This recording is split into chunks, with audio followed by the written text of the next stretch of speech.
It's Dave T1963, and I just got through setting this back up because I had a cow trip it off. But I wanted to show you, once again, location, how I put sets in, and how I use blind sets, because it's important to learn to use blind sets, because these coyotes, after they've been trapped a couple years, they start getting educated.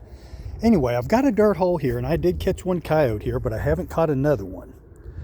And I've noticed several times that the coyotes are walking right down this trail. Let's see if we can find some tracks this morning.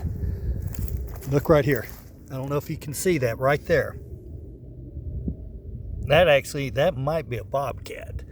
But the coyotes have really been walking this trail. Down in the creek bottom last summer, there was a dead cow down in there, so I know that they're still coming down here chewing on the bones and stuff. But anyway, what I did is I came right down here to a spot in this trail that narrowed down, and I just reset this because the cow tripped it off. But anyway, there's a trap right there. And what I do is I carry a Phillips screwdriver in my pack and some clippers. And so what I'll do is I'll drive the screwdriver in here, and I'll put some of these thorns here. I cut all these thorns from up in here, and I drug it here to kind of narrow this down. I put that log right there. I put a stepping stick, because they don't like to step right on a stick, to where if he's walking down there, 9 times out of 10 now, he's going to put his foot right where my trap is. And that's really all you, look at all the cat tracks on the other side of that. That's really all you need to do. I also took some of these thorns and pushed them over this way. So this coyote or bobcat is going to come ambling down this trail. The trail's pretty well defined. He's going to want to stick to it. And I've now forced it to where I've got a better likelihood that he's going to put his foot right there to step into that trap. Okay? So that's a blind set, and I usually use them around the trails around a set that they're avoiding. And you know, who knows, I might still get one over here. There's another trail over here. If I start, let's walk over there. I haven't even walked over there to look at that trail. But if they start using this trail, I'll put one in here. And I mean, you look at these cattle trails, there would be a good spot right there. See how that will funnel that animal down? This right here could be worked up. This could be worked up. This here where these thorns are could be worked up. I'm not seeing any fresh coyote tracks yet, but this trail's a little bit harder. It's not as dusty. Look right there. Here's your coyote track. Here's another one. Here's another one right here. So they're definitely using this trail too. So I might go ahead.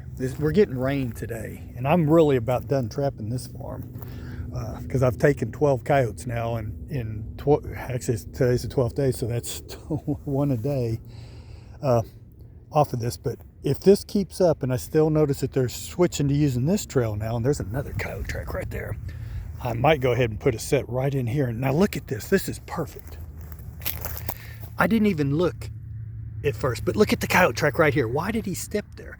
You've got thorns here, you've got thorns there, you got a cow turd there, you got some tore up grass there. It just makes sense. He's going to put his foot on the spot where the bare dirt is. So this, once again, this would be so easy to set up a blind set right here. Bed the trap good. You got to bed it good.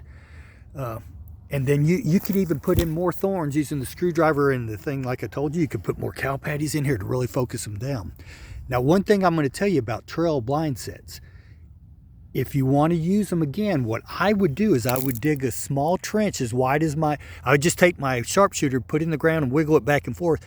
I'd run this chain off a little bit, then you can leave it on top of the ground, and I'd put a drag in here because they're going to get hung up on all this brush. And that way, he steps on here, pops the trap, takes off, and you don't tear your blind set up.